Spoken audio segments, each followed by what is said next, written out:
ఇగో పల్లి వీళ్ళు విక్తుంది చూడు మా వదినే. మంచిగా అయినా వదినే. అవునా అక్కోలే కాలేదు, అక్కోలే అంత గునుగు పడ్డది.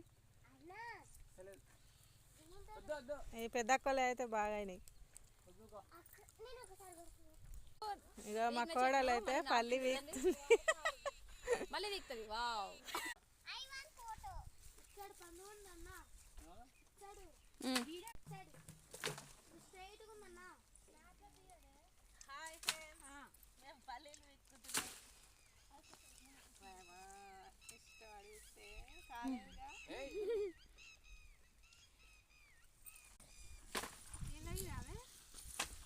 ఎలా చూడాలి ఇప్పుడు తీసిందాన్ని? మీరు అక్క అక్క అన్న పాటకు వీడియో తీయరా, డాన్స్ చేయరు. కానీ నార్మల్ వీడియో తీసి ఎడిట్ చేసుకోరు మళ్ళీ అప్పుడు మంచి